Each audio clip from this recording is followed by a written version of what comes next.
Welcome to the Dirt Trail Running Podcast. My name is Michelle Hartwig, and I am your host. I'm also race director for many Midwest trail races, including Kettle Moraine 100, Hennepin 100, and Midwest States 100 coming in 2021. And I'm here tonight with my co-host, Crystal the Pistol. Hey everybody, how's it going? Look, thumb holes. I love thumb holes. That's my I'm favorite obsessed hoodie. with thumb holes. Oh, I love it. It matches the hat too. I thought maybe I could go matchy today. Yeah, I've got a couple more of those hats I'm going to throw on the store. They were ones for volunteers that didn't come, so I just pulled them out of the volunteer bags, and I'm going to put Yeah, them up check on the it out. store. Yeah, super cool. One of my favorite hats. Mm-hmm. So tonight we have a really super cool guest. We got Katie O'Connor, and she is from Edge Athletic Lounge in Chicago, a coach there. And she's done some pretty cool training and finished some solo races, or a solo race this year. So we're going to talk to her about that tonight. So welcome, Katie. Thank you. Thanks for having me on. I appreciate it. Yeah, thanks for coming and congrats. I mean, you really made the best of 2020. It was what kept me going. That's for sure. Yeah, such a rough year. What we're going to end up talking about, but I want to kind of start a little bit earlier and find out about you as a runner and what got you there. But Katie was signed up for Kettle Moraine 100, which was postponed. That didn't stop her. Then it was canceled, and then that didn't stop her. So really cool story there. And we'll get to that. But right now I want to find out about you, your running past. Like, when did you start and where are you at now? Yeah, so it started back in junior high and probably freshman year of high school. I suck at sports with balls, like anything hand-eye coordination. No one picked me for sports, but I had a couple girlfriends who were a year older than me that were doing cross country. And I'm like, well, that kind of sounds fun. And at the time I was still wearing glasses, so I didn't switch to contacts yet. So I ran my first couple of cross country races without my glasses because nobody ran in glasses. So I was like, well, I hope I'm not so good that I'm winning this thing and I can't see where I'm going. So thankfully that wasn't a problem. So I just followed the girls, feet in front of me. But I fell in love with it. So I ran cross country all through high school and track. But cross country was kind of in my heart. Track you just kind of do if, that's what you do in the spring. And then college happened and wasn't good enough to be on the team at U of I, sadly. But then as soon as I graduated, a bunch of my girlfriends from high school were sitting around a table one night, of course, drinking wine. And that's when all good ideas happen, right? And we're talking about how we wanted to do Chicago Marathon. And that was back in 03. No, yeah, 03. Where you could literally kind of run the 20 miler and know that you were going to make it and sign up. It's not like the craziness of now, where you have to decide a year ahead of time. And I was one of those people that, crossed the finish line and I was hooked. I was like, there's no way am I one or done. So did several more marathons, luckily qualified to Boston. So that had that whole experience, which was awesome. And then kind of took a pause, had my daughter, who is now going to be 10 in February. But then kind of found the Edge community back in 2015. And one of the other coaches, Coach Shauna, was trying to get a bunch of us to do Earth Day, actually. And I had not been on the trail, honestly, since I was, a high school kid doing cross country, and of course, got convinced, I should have known, convinced instead of doing the 5 miler to do the 15. So did the 15 loop. And that was just awesome. It was I remember texting my mom after it was finished and just said, Mom, you're not going to believe what I just did. And this got all the chills of cross country back in the day. So that kind of got me rerouted from marathon road running into trails. And then I think that might've been the same year I did. Have you heard of Run of the Dead out in Libertyville? Yeah. So kind of Earth Day, the loops was kind of comforting for a first ultra to, come back to the home base. So that 34 miler was my first experience in running an ultra, and then really wanted to have more of a traditional experience. I guess for some reason the loops didn't seem traditional to me. So I signed up for Ice Age 50K and just fell in love with the trails up there. So kind of then I switched to running the 50 the next year. One thing that's kind of funny about the Edge community is the second you join, someone's convincing you that you can go farther or you can do more.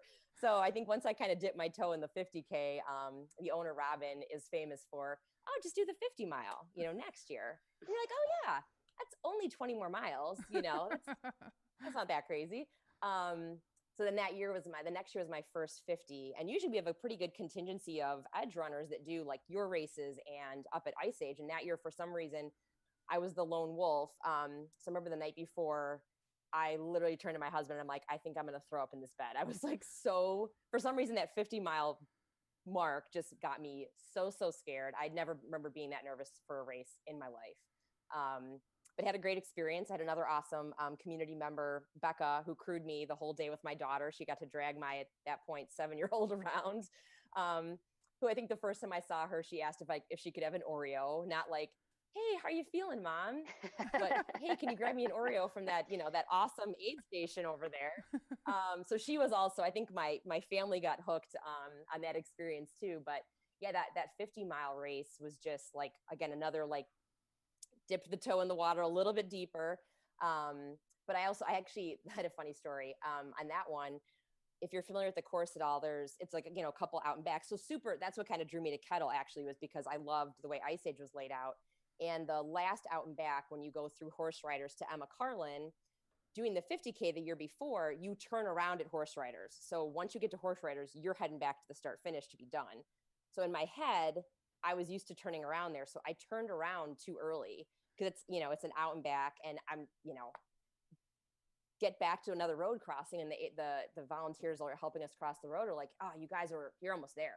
You have like 5, maybe 7 more miles left. And I'm looking at my Garmin, I'm like, I don't think that's right. And I look to the guy next to me as we're waiting across the street, and he's got an old Timex watch. So he's like, I don't know what mileage I'm at. All I know is the time of day.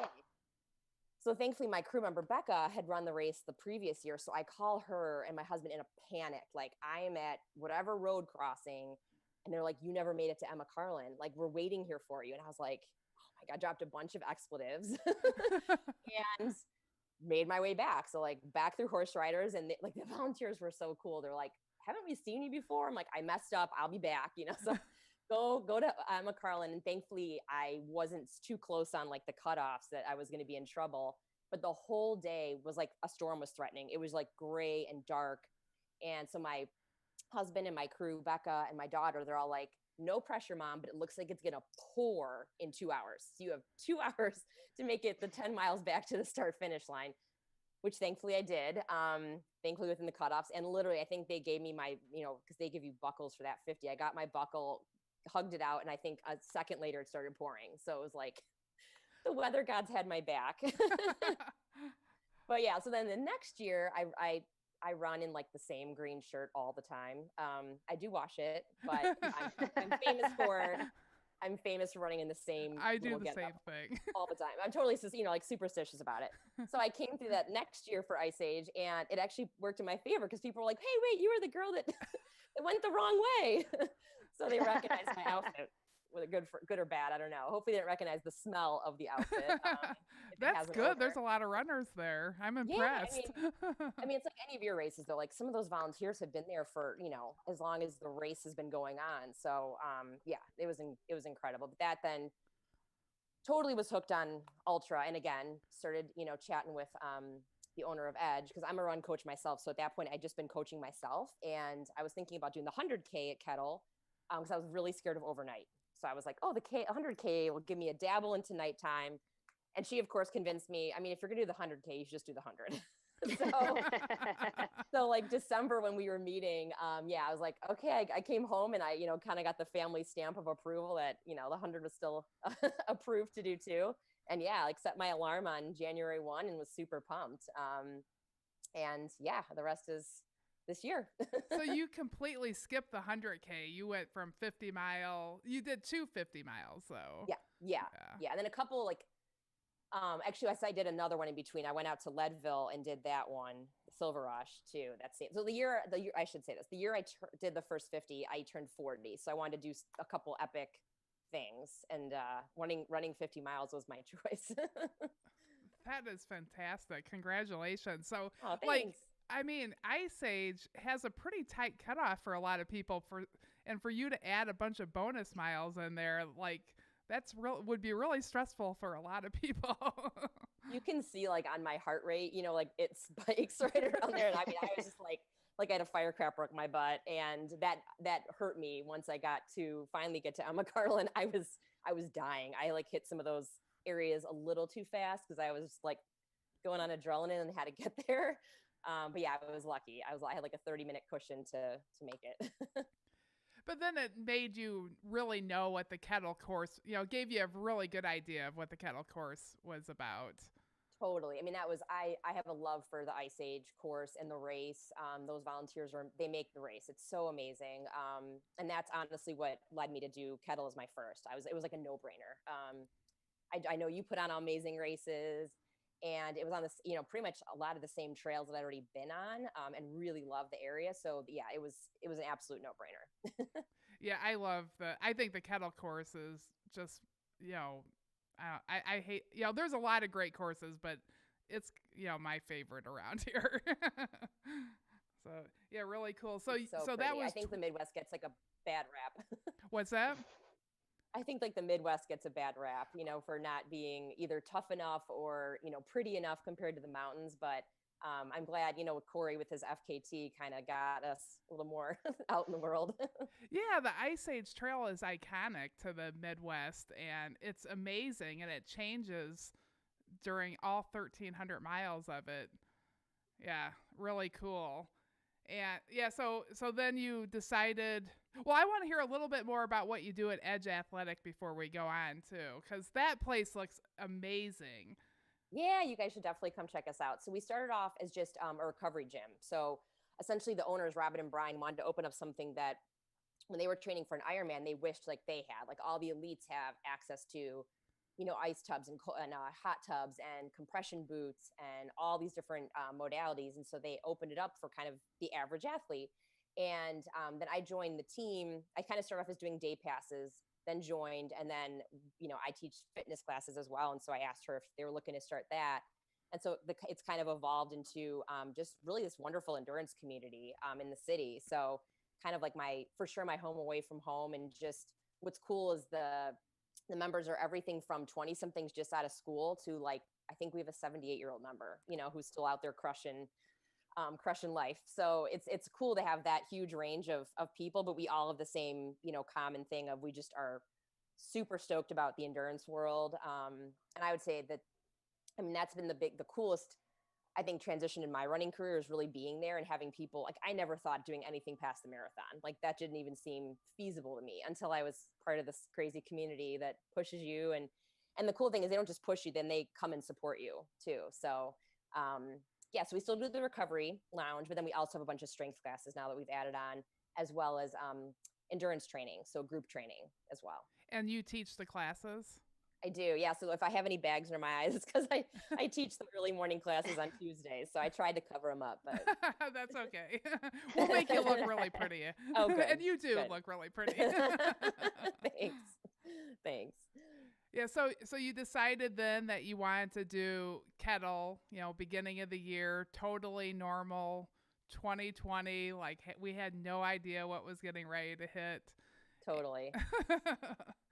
Yeah, so I was coaching myself for like a month and was just like, man, for some reason this just seems not like a good idea. There's just a lot of unknowns. And the one thing that I'd done a ton of reading, I feel like on, the 100 distance. And one of the biggest things was nutrition. Like if you're going to DNF, a lot of it's from nutrition. And so I found a nutrition coach out in Vancouver who I'd already been kind of working with.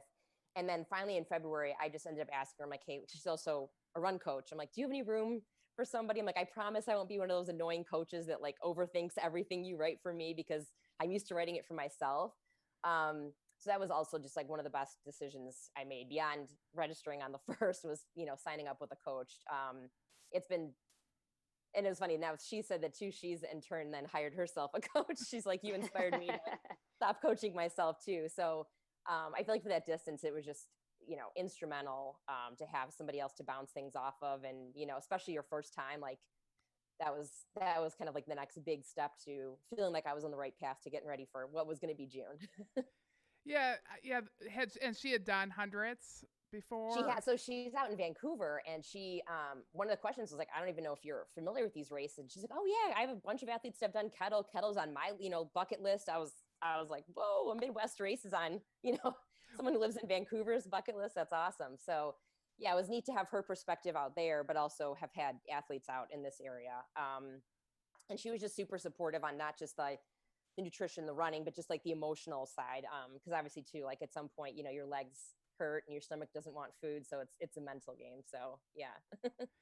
Yeah, what do you think that, like, for me, I know what I do wrong when I'm a certified coach too, but if I try to write myself a program, I know what mistakes I make. I like what was the difference between you doing it and having a coach do it for you?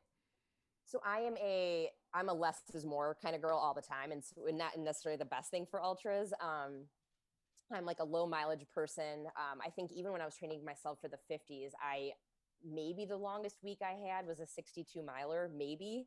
And so I think I would never have written myself, several 70-mile weeks, an 80-mile week, a 90-mile week. I mean, I remember when she told me that there was a 100-mile week coming up, I was like, you can write it, but there's no way it's going to happen. Like I just didn't in my head believe that it was possible. But the way she kind of built it up. And I think too, there's something that's really helpful about having a coach that's done a lot of those. She'd already raced a bunch of hundreds herself, 200s. So that gave me confidence too, that she's not just talking from, education, she's talking from her own personal experience. So yeah, I think having her have the confidence that, these mileage weeks are going to be able to happen. You just don't think of it. It's like thinking about mile 26 when you're starting your first marathon. You got to think about the mile you're in. And she really helped me stay focused on just get through the week you're in, and we'll go from there. But yeah, I would definitely don't think I would have written the kind of mileage she wrote for me, because I just don't think I believed I could do it. That's great. So obviously she just kind of taught you, like in little baby steps, and just brought you to that part to where all of a sudden you're like, oh my gosh, I'm running a 100-mile week. Yeah. And, And honestly, or what was your mean, longest week? I'm sorry. yeah, I did. I had a 100-mile week. I signed up for not Sugar Badger, Stewart Tunnel 50, which was like to cap off, from Tanjung miles to cap off my 100-mile week. But of course that went virtual too. But luckily I have a friend who's from up in that area, so we were able to go up and still do it. So that was cool too, just to have a kind of which I don't think I realized at the time it'd be cool to have a test run of a self-supported 50, knowing that I was going into a self-supported 100. So that was kind of a happy accident to have that self-supported actually in the long run. Yeah. So did you already know about kettle? Like, I'm trying to think. Oh, heck, maybe I did, because when you guys announced, was it July or August? Now I'm trying to think back. well, I know I tried to do it as early as possible. I might have. It would have been known. the same day that Ice Age did, because we talked to Ice Age and coordinated with them, like, because our races were by the same time. We knew once one of us decided, everybody would email the other person. Yeah, I think you're right. I think it was. So I think I knew before I went into the 100-mile week. So I kind of, yeah, I remember I was like literally on the trail, I think doing a 20-mile run. And one of my athletes that I coach was supposed to be doing Ice Age 50K as her first ultra. And she messages me like, RIP Ice Age. And I'm like, oh no. So I kind of knew before I think you even announced. I was like, yeah, kettle's going down too. But at that point I already had enough clarity where I was like, I'm going to do this regardless, So I literally think it was like the worst. I messaged my coach. I'm like, don't even look at the data from this 20-mile run, because it's horrible. Because I think I stopped to check what you had posted, ran a little bit, stopped to text my coach to let her know that I was like still going to do this, come hell or high water. Then I was like, I need to message all my crew. Like, are they still are they still game to come up there and do this with me? I think I also in the run checked with my Airbnb host to see if she would still, I mean, everybody under the sun that I could possibly text to see if they were still game. I did, to make sure that, because at that point, I think earlier in the year, I wasn't really sure if, if COVID continued, if it turned to either virtual or canceled, if I, I'm like, I don't know if I can do this on my own for, my first 100. But I think once I got to that, almost having it postponed was a blessing, because it gave me more time too, just to like really be knee deep in the training and realize, no, like the goal is no different. It's just going to be a little more challenging now. A lot more challenging. And I mean, you had invested so much into it. You were, January 1st, you're up, you're on there. Like, you had a coach, a training program. Like, I mean, it breaks my heart all over. Like, I might cry here thinking about it. It's just so sad as a race director. Like, there's nothing we could do. But Totally. I mean, I just feel so sad for everything that you had invested in that. But I'm also like this year has inspired me so much I'm just in awe of everybody that's done all these long runs on their own, 100 miles, like that you believed it. I'm so proud of you for believing that you would do that. And I'm so glad that you did. And I'm so glad all your crew came along to help you.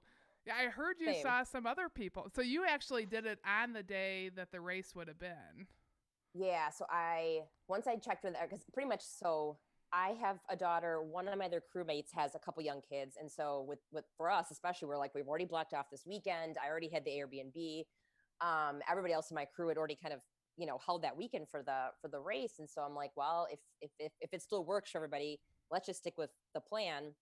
And then a couple of my racers who were supposed to do Ice Age ended up coming out the weekend before to do their own races. So I was also super lucky. One of my running buddies, my training buddy, pretty much from January, she was signed up to kind of do the same races I was going to do when I did when I was 40. So she was also supposed to do Ice Age 50 the following week. And I kind of was like, hey, you just want to do it the weekend before with me, don't you? And she was like, all right, sure, I'm game. So, I mean, honestly, the way the pieces all kind of fell into place, it was really cool to have just, my whole crew up there, another runner, that I've trained with since January to be able to do the first 50 with me as like her 50. And then, yeah, like having a couple other of the Edge members who I coached who were going to do the 50K for the first time was awesome. And then I honestly thought I was like the lone person. I'm like messaging the kettle group on Facebook was probably so annoyed with me, but I kept asking all these questions and never really heard from anybody else that was going to be up there. So I warned my crew. I'm like, I think we're it. And then, yeah, like Denny came out of the woodwork and God, there was two other people we ran into that day, but it was both at night. And so we were all just kind of like, hey, I don't even know if we introduced ourselves, but it was another headlight in the night and they were also going for the 100. So I hope everything went well. But yeah, Denny and I at least had messaged back and forth on Messenger. So it was cool to know that somebody else was going to be out there. And we actually ran into each other at the start and then ran into each other at Scuppernog. But didn't realize that everybody else was doing the 2019 course. And apparently we were doing the 2020, which that McMiller section was literally the only section that my friend and I had not gone up and done. And it was just like the Bermuda Triangle for us. Yeah, I saw your race report. So yeah, we should probably, I'll say on race day, I probably should have told you to do the old course because we had talked beforehand. Because on race day, they're going to have to mow some sections to get it right. Because there's a couple crossovers that probably there was grass. I don't know what it looked like, but I know sometimes grass grows through it, like really tall. And yeah, I think just from doing Ice Age too, I couldn't even believe just the training runs I'd done up there, how overgrown stuff was and how much you appreciate, like, oh my God, on race day, how beautiful, everything is so much more manicured and tree stumps are spray painted for you and everything is, I mean, it really makes race day feel like such a like luxury, Yeah, but even it was honestly like the girl and my girlfriend and I who ran together, we were like, it made part of the day, right? Like, getting lost and turned around. It was frustrating at the time, but it was like, that was the way the day was meant to be, like in my, the owner of Edge, she's like, well, of course, you got to get turned around in your first experience with the 100 because you did that with the 50. So it's kind of like a joke. It's kind of an ultra thing to do. You pretty much always, like, I plenty of times you're going to get lost and you have to learn how to deal with it. Yeah. Totally. So anybody listening, so the Kettle 100 course, we needed to change this year to keep people from Emma Carlin because it was just getting too crowded over there. So we took people through McMiller. Well, that's what the plan was, but nobody's run it yet that way. We were going to change it for the first time. And there's a really big like building that we can have an aid station there. And so it's going to be great on race day, but you finding your way through there the first time. And it is, there's a lot of trails that cross each other and a ton. That Gaia app is not always like spot on too, to where the trail is.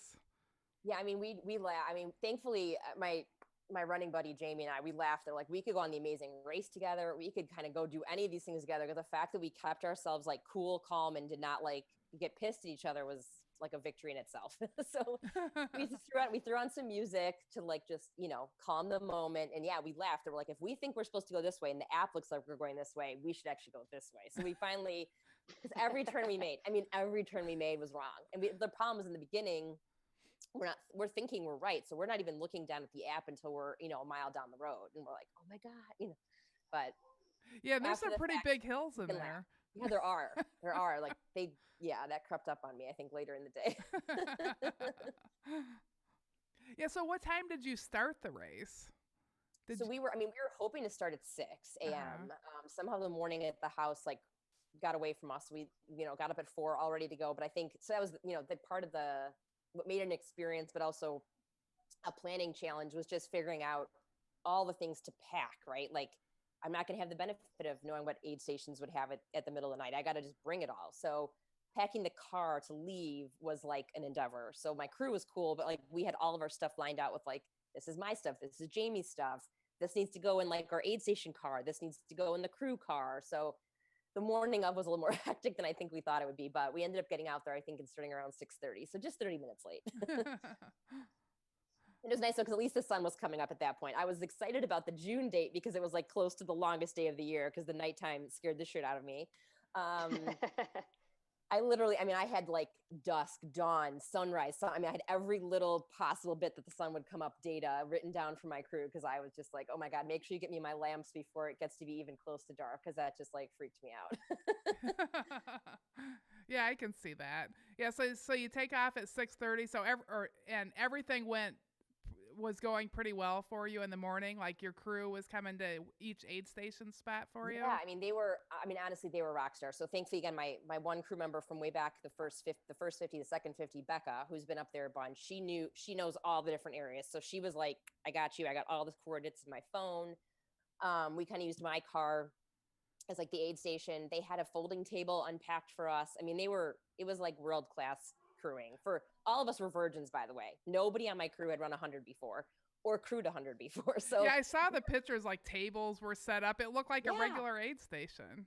I was laughing because my one crew member, Andrea, was like, yeah, we have a folding table. We've got this. And I'm thinking, we're not going to need it. We can just pop the trunk of my SUV and roll with it. But it was clutch to have just everything laid out. I think the one thing that threw us for a loop was it was a little chilly that morning. So it was almost like maybe 35, 40. So there was frost on the ground or like dew from the overnight. So our feet got super wet in the beginning, which I think mentally I kind of was like, oh my God, I've read about trench foot. Am I going to have trench foot? Because my feet are wet so early. So, just all those stupid things start going through your mind. But yeah, no, it was for the most part a pretty uneventful, honestly, until we got to McMiller. We had my poor training partner had her watch malfunction on her. So for some reason, her watch was dying on her. She'd run another self-supported 50 earlier in the summer. And so she was charging her watch like every stop. And for some reason, it had stopped on her and like reset. So she was back to like mile 0 right at that first, crossing at Bluff, I think. And so she was freaking out. And so I'm like, but it's okay. It's okay. Like, I've got you, you're going to run 50 miles, say whether your watch tells you did or not. So like, that was her little first hiccup. And then I think for me, the mental drain in McMiller just kind of got to me more than I thought it did. My knees started hurting. So like, I was just not expecting to hurt that early. That's what kind of surprised me. Yeah, our crew literally did not miss a spot. I think my husband only slept maybe an hour, and my other crew member, Andrea and Becca, I think maybe got 40 minutes in. It was crazy. Like, I thought they were going to have time to play games. I bought all this beer. I'm like, they're going to have, it's going to be like a party for them. No, it was all work, but they were like, there was never a spot we got to where they weren't there. In the middle of the night, it was hard to find my husband. He was, of course, like solo at this point, and we're trying to get through we're back onto Nordic, and where you have the Tamarack aid station, it was like so overgrown. So, it's whatever time of night, we're trying to look with their headlamps and stuff. Like, you think that's how we get to the street? And my husband's blaring music on the speakers. He's like, I'm right here. And like, we can hear you, but we just have no idea how to get to you. And that was the only aid station that he was there solo. So that was like another just kind of, this wouldn't have been an issue, in a real race, but we rolled with it. So yeah, but never missed my crew. They were amazing. And did you ever like get to a point where you thought that like, oh my gosh, am I going to be able to do this? Like when you got, because it's always hard to come back into Nordic, and then your car's like that's like, that's a tough spot to get past too in the race. Like what was it like there? Yeah, I think what helped is in race planning, when it was going to be a race still, I kind of plan on getting through there with it maybe being starting to get dark, but not actually dark yet. So once that day hit, we started a little bit later, obviously different time of year, it's darker sooner. So it was dark at that point. And I remember too, like the pacer I had at that point, we got back to Nordic. We were super excited that the bathrooms were open. That was like a big thing. And I looked down at my watch and I was like, like I think I'm supposed to be around mile 63, maybe 64. And I was at mile almost 70. So between getting mixed up there and then trying to find my husband at Tamarack, I think I'd logged like an extra 6 miles at that point. Wow. My knee wasn't feeling great. My spirits were good. And honestly, at that point, I had started already talking to my pacers on the way back from horse riders. Cause that was where my friend, they made like a little fake finish line out of toilet paper and stuff for her. I was like, guys, I just don't know if I'm going to make it all the way down to Rice Lake. We don't know how many miles we've ran extra. I remember that section being like pretty rocky when I did an overnight test run there. And just from, running it in Ice Age, I'm like, I'm not going to make the decision yet, but let's just get back to Nordic and kind of see. So we got back to Nordic and I saw how much more I had run. And I was like, you know what, I got to make the decision to like soon, do I care about sticking to the course, or do I care about at this point making like a game time decision and just like getting the 100 miles in? And so I was like, it's more important for me to get the 100 miles in than to get down to, Rice Lake and just not be able to make it back. Or it was also very important for me to make it under the 30-hour cutoff time. I was like, I don't think I'll feel official if it's, 32 and some change. I didn't know if I had 30 hours in me, knowing I'd have probably run an extra 6 miles. So once we got back to Nordic, it was actually easier than it probably would have been on a race day, just because that was actually the moment where I just kind of felt like the most clear, like, okay, I'm going to end on Nordic loops, and that's totally awesome. I just got to let the rest of the crew know and keep going. Yeah. So what kind of food and stuff did you eat during the race? So I packed so that was my coach, had really, I was super prepared in the nutrition sense of like alternating sweet and salty. So some of the basic stuff like honey stinger waffles, peanut butter pretzels, these bobo bars, which are kind of just like oat bars, plantain chips. And then, of course, typical fare, like my jam when I'm running, ultras is like peanut butter and jelly and ginger ale. So I had like an obscene amount of peanut butter and jellies made for myself that day. And then the overnight food was more or less like, I brought up a ton of Papa John's pizzas. My crew says I ate 2.5 small pizzas that night. Good. So I was like, cool. Nice. Yeah, I had some quesadillas. I had never gotten to practice with like broth or coffee. So the one night run I did get to do with one of my crew members, it was like god awful hot, just like sticky. So I had all this hot fluids ready to go with the car. And I'm like, there's no way I'm drinking this broth. It feels like 80 degrees out and it's humid. So never got to try with like coffee, hot chocolate, broth, or any of that. So overnight, I definitely hit all the beverages. I'm not a Coke drinker. So when everyone's like, drink some Coke, that's going to be your miracle, I had to do Mountain Dew, which I don't think I've again drank since like grad school. So yeah, my stomach at one point, I think I ate a half of a Stan's donut, washed it down with some Mountain Dew, had some coffee and like some broth. And my stomach was like, okay, lady, like that was not a good mix. That was the only time I think I kind of got a little aggressive because so thankfully my training partner had done Ironman and she got like mouth fatigue, she was saying, and I'd never really had that in any of the other races. And I was like, oh my God, I'm there. That's why like the donut just seemed like the best choice because it was like so squishy and easy to eat. And at that point in the night, donuts just sound like a good idea too. So. Yeah, a good excuse for a donut. Totally. Yeah. So Mm-hmm. I ate like all the typical stuff, I think. Wasn't into the candy, but yeah, my kiddo made me have an Oreo. So I had a couple Oreos too. So. And what was the temperature at night? Yeah, when we started, it was like chilly, but not, it was like a nice brisk feel. At night, I mean, there was a couple, probably like an hour and a half or two that I was just a little worried I didn't have enough clothes packed, which is not like, if you would have seen how much we packed, I don't even know if I put a picture in that, in the race recap, but it was obnoxious. Like, we had so much stuff packed, but I don't think I was preparing for it to feel like 30s, and I think at that point, your stops are a little bit longer. So like you're sitting there sweaty and they got to kind of keep you moving to stay warm. But yeah, it got cold. It was like 30 overnight. But and then once I kind of started feeling like, oh God, I'm getting cold. Honestly, my next pacer like elbowed me and he's like, oh my God, you see that up ahead? I'm like, what? It's like the sun's coming up. And I was like, oh my God, the sun. So I think by the time, like, the amount of time I felt like I was worried about being cold, it went by seemingly quick. Yeah, well, right before the sun comes up is like the coldest time of the night. It like drops and it gets super cold and then it warms up. I've noticed on any overnight racing. So like so your training, so you worked with a coach at the beginning or to get ready for this. Like how did it come into play where, while you're out there? It sounds like you were ready. Was there anything else you would have done to prepare? Honestly, no. I mean, she really had me ready, and I tried to ask any of the other people that that I know from Edge who had done one before, like, and we have one girl, actually, Callie, you already talked to, Callie with Shan running, across America. Yeah. I messaged her because I know she's done a bunch of self-supported stuff too, getting herself ready for her 200 effort. So really just took the knowledge I could from community and my coach, and she created this like massive spreadsheet, like 4 pages long of like, these are the rough times. This is what you should eat. So honestly, the 2 women on my crew were just like the rock star crew, masters. And like one was making sure like my feet had lube on them. And I'm like, God bless you for doing that. And the other person was like, what did you eat? Okay, you got to eat more. You got to like pack this. So really, I mean, the only things that I think I wasn't prepared for, like you can't prepare for, like in your first, like there's going to be, and that's what kind of makes the first one cool. Like I really thought I'd be good through mile 65. I thought mile 65 to 85 was going to kind of suck. Personally, that was kind of like my guess. And I ended up just feeling like crap from more like 25 to 60. And then honestly, once the night hit, which I was scared for, I started to feel better.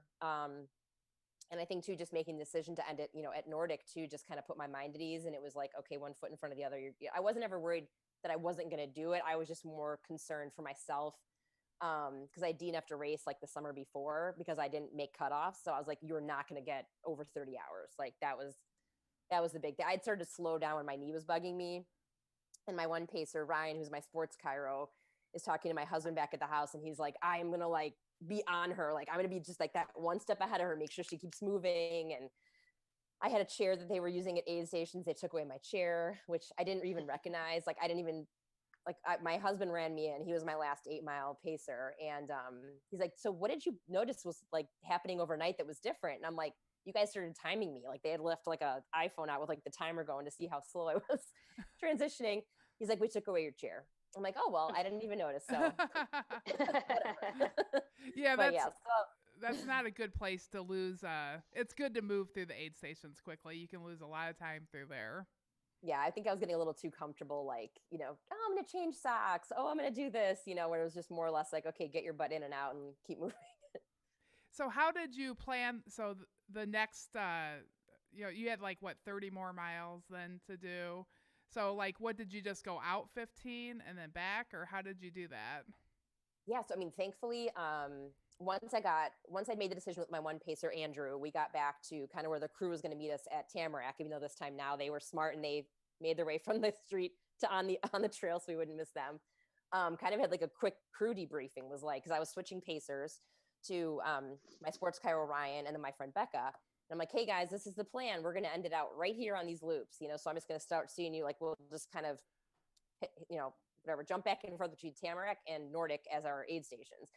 And my one crew member was like, are you sure? Like, are you sure you don't want to do the original course? Like, are you going to be upset by this? And I'm like, I must have looked like I knew, because he's like, okay, we're not going to question you.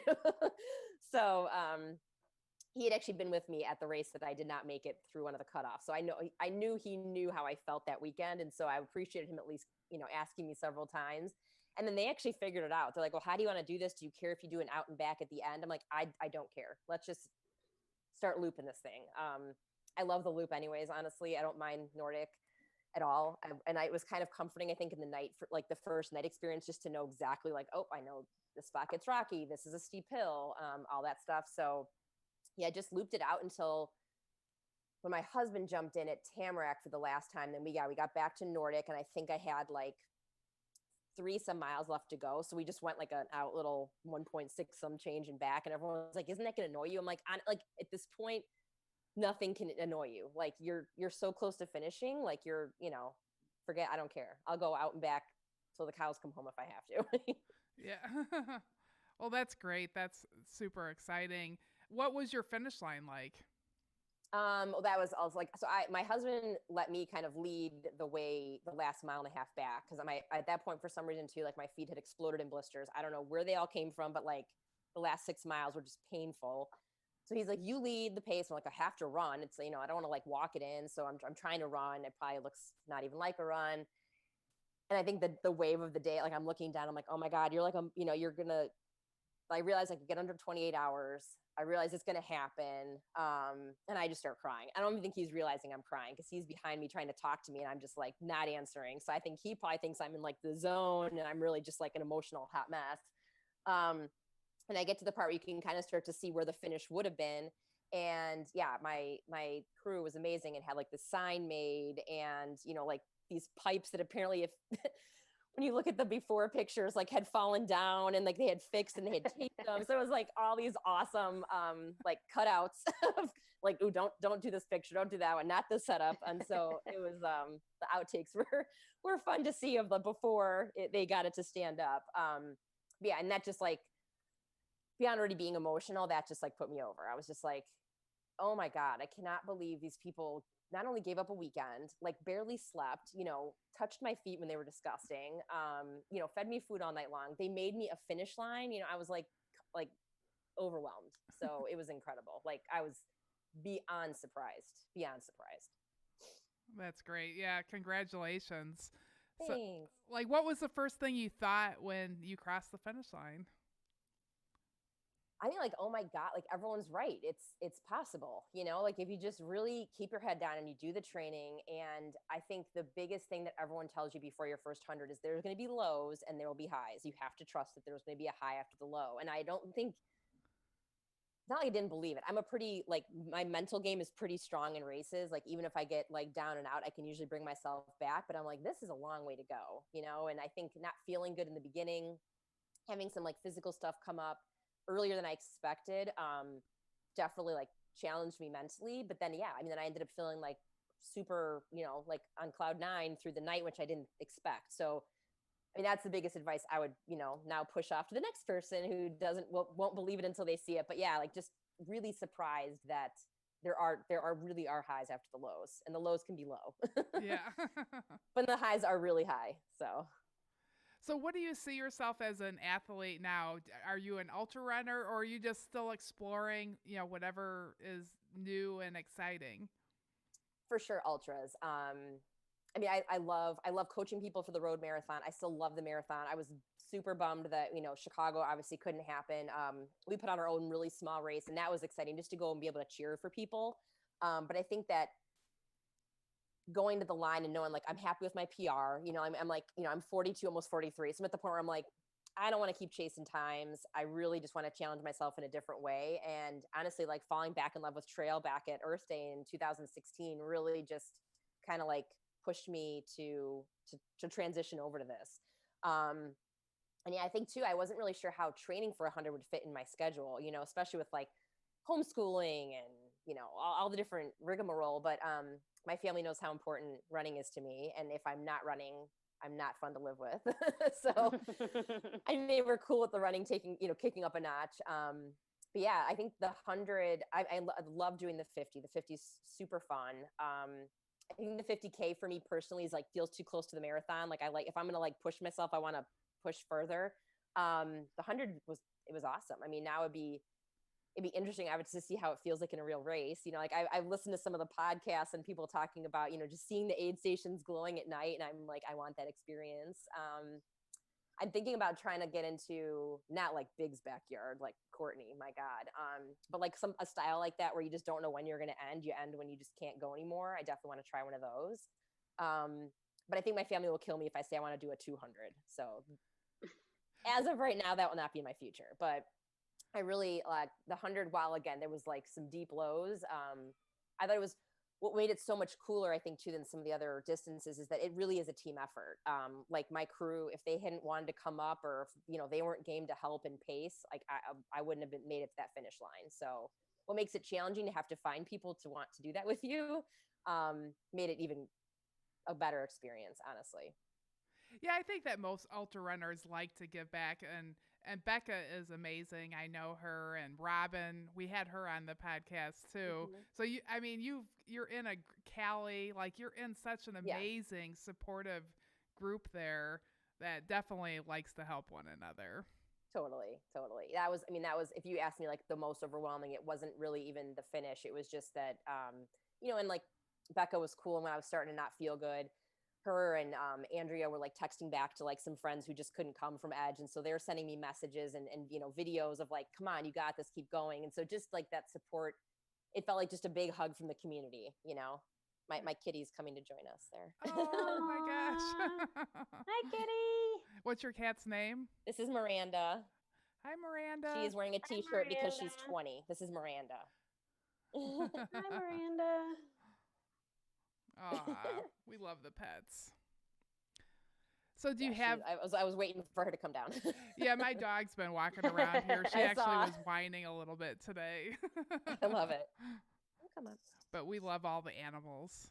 Oh my That's what I was gosh. saying is like the cutest thing about Yeah. honestly teaching class right now is I love the people live because obviously that is company for me, but all the people that take the Zoom classes at home, like seeing their pets, like they're trying to plank or do a push up and their cat is like underneath them or their dog is like tails flapping in their face. I love it.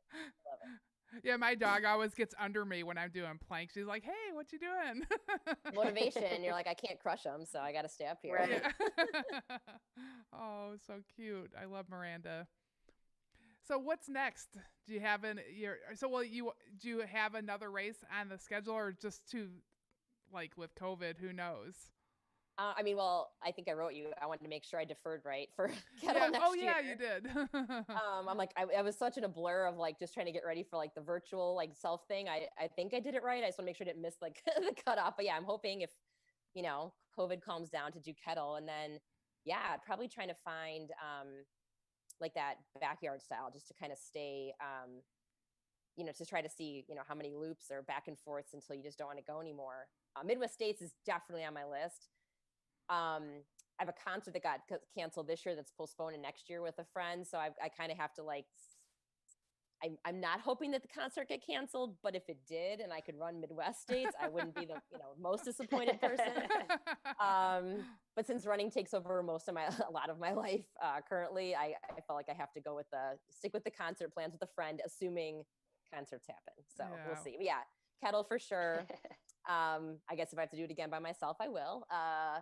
And then, yeah, hopefully Midwest States and then some sort of like backyard situation. I like the backyard idea. That's really cool. That sounds like just something fun to organize now during COVID with some people and just set up a nice little loop. That sounds something fun to do. Well, that's great. Was there anything else that you wanted to share on that? No, just, yeah, like a huge thank you and shout out to my crew. They're all rock stars. Yeah, considering honestly that we were all virgins at this, it was as seamless. The things that we ran into, the hiccups we ran into were nothing based on them or us not having experience. It was just, none of us have done 100. None of us have self-supported a race like that. So you're bound to have hiccups, but none of them were like, oh my God, horrible. So they know I love them, but I love them even more than they know. Yeah, I can see that. Well, should we do the Ornery Mule Stubborn 5? Sure. Let's get to it. All right. These are 5 questions, and you can answer them as fast as you want or as stubborn as you want. So here we go. All right. Question 1 is share one thing about you that people may not know. So I'm sure my parents aren't thrilled about it, but obviously now I'm a run coach. But back in the day, I have like my full architecture like degree from school. So went to 6 years of cool. school for architecture, and now I'm a run coach. Yeah. So I love it. Right. What is something in your life that you're looking forward to? Doesn't have to be running, just anything you're looking forward to. Kind of like you were saying, Michelle, onto the community wanting to give back. Like one of my goals was this year was to really help support somebody. Like I was hoping to do the 100 in June, and then I had a handful of people actually going out for Leadville 100, and I was like, if anybody needs helpers, I'm down. So I really want to crew somebody to do their 100. So I think part of my crew was inspired to do it. The other part was like, I will help you, but I'm good. So I'm hoping somebody else from my crew kind of, gets the bug, and I get to help crew and pace them a little. So that's for Nice. sure on the top of the list once I can. Yeah. Yeah, Crystal and I have crewed at Leadville. Oh, awesome. We can give you tips if you end Yeah. up going there. It's Yeah, a for little sure. difficult to get around. I've heard. But it's still fun. It's a lot It's of worth fun. going, yeah. Yeah. Mm-hmm. Yeah. And I brought my daughter. She's 10. I brought her. She had a blast, like an absolute blast. That's yeah. This is like, I feel like that's a good age. Like my daughter this year, I feel like actually kind of got it more than like the last couple. Mhm. And maybe when it was funny too. So going into that weekend, her and my husband had a bet that this was gonna be her weekend to stay up all night long. I don't know if your daughter's also obsessed with staying up all night, but mine is obsessed with staying up all night at some point, in the near future. She's like, Mom's race is gonna be that night. I'm like, guys, I don't really care. This is not a battle for me to have. This is for you to have when I'm in the middle of the night running. So then my crew catches word that this bet's going on. So it's gone up from a $25 bet between her and my husband to a $50 bet between like all my crews. Like, I'll throw $5 into that, So my training buddy had finished.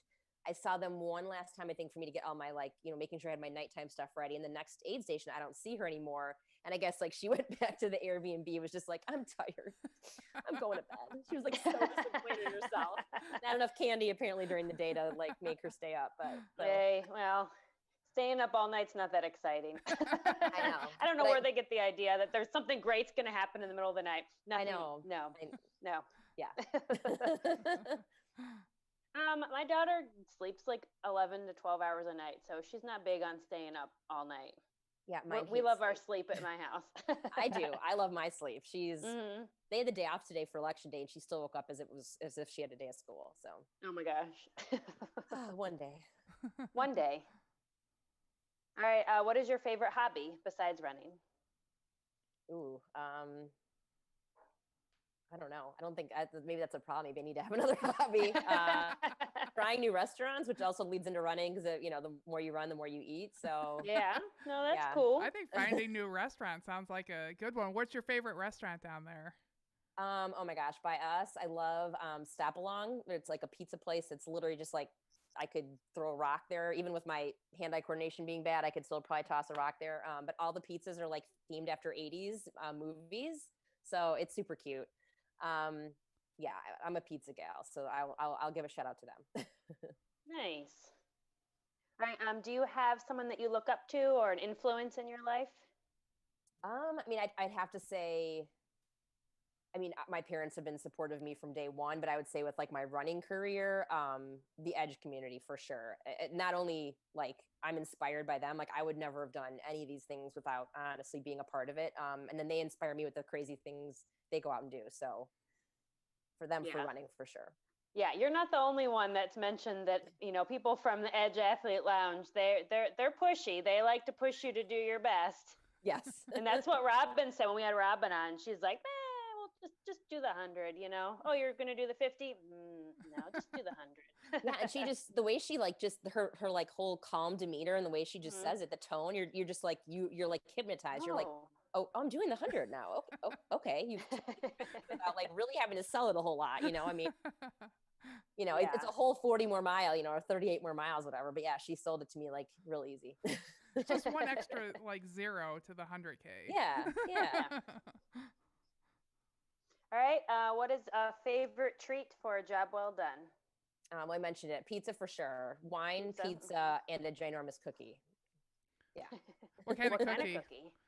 Well, there's a bakery store in my neighborhood called Bake with a period at the end. So Bake dot. And they have the best cookies on the planet. Like any kind of cookie you could think of, sprinkle, M&M, brownie mixed with chocolate chip. Like they call it, I think it's a cowboy cookie or something, but it's like oatmeal raisin meets chocolate chip. It's amazing. They also have like 500 million different types of cakes, which are also awesome. But if I have to pick something, it's the cookies. Well, that's good. When you were doing That sounds 100 good. miles a week, then Yeah, there was a lot of dessert eating during COVID, and it's not really stopped. And I was like, well, I can eat because I, just ran the 100, but I'm still eating desserts like, it was yesterday. And that's okay. That's the worst thing we all do. We're going to make it okay. Exactly. Like it's okay. I feel you. I've been eating a lot of desserts too, and I did not run 100 this year. So. But I'm determined to get Crystal. Like, it's not, my hypnotizing's not working. Like, every show I keep volunteering Crystal, like, go for this FKT, go do this. And she's not biting yet. Because she was all trained up for Indiana Trail 100. And then it was. But I don't know. Just the thought of doing it by myself, I'm like, maybe I need Robin to talk to me. Yeah, we just need to get you a little bit of the crew from Edge. They're all veterans now, and you'll be good to go. Yeah, I would be happy to help you. Yeah, Crystal's like, Michelle's talked me into enough bad ideas. I kind of like, no. Well, that's good. Well, ooh, a question just popped up for Katie. It's from Will Sessions. He was wondering if you coach anyone with diabetes, any diabetics.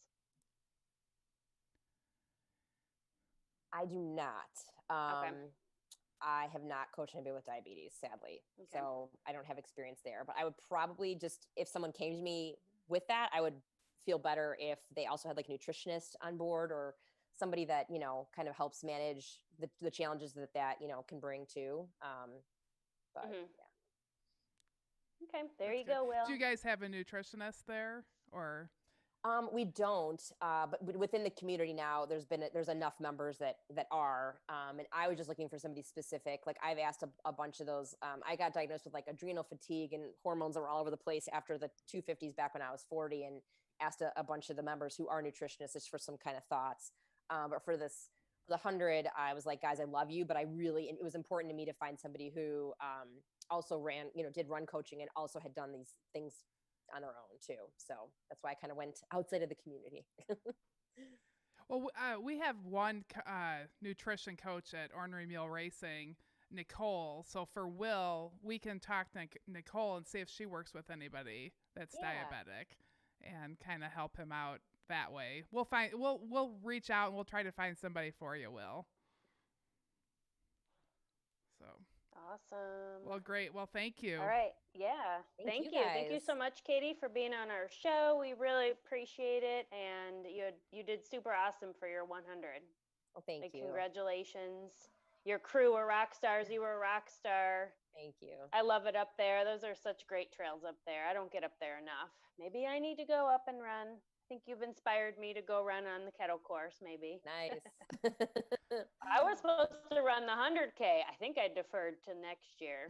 So yeah, anybody at least I'm glad you're not sure either. I'm yeah. going I don't know if I did it right. I'm going to try to help everybody make sure that they get rolled over. Like I'll be sending out another reminder here for everybody, and just kind of, like we'll probably automatically roll over anybody that didn't fill it out. So we'll make sure everybody's taken care of. Okay, that's good. nice. Good. Good.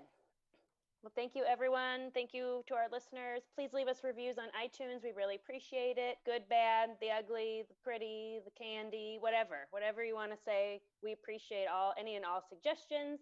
And also, if you'd like to become a Patreon, come check out our Facebook page, The Dirt Trail Running, and there's a link there. Come join. You get secret stuff. So come check us out. And I wanted to give a shout out to one of our listeners, Amber Euler. So she did a self-supported marathon in her neighborhood, just like ran around in circles, and like everybody in the neighborhood was cheering for her. And oh, that's cool. Yeah. So yeah, super cool. Congratulations. I need to give a thank you to Coach Loretta. She helps organize all this. This is a complete team effort with Crystal, me, Coach Loretta, and then my son Royal that does all the technical stuff. So thank you so much for that. And thank you to all the listeners. We really appreciate everybody listening. We work really hard, and it's so nice that people are listening, and I'm just appreciate everybody's support. So thank you, everyone. Goodbye. Thank you. Bye.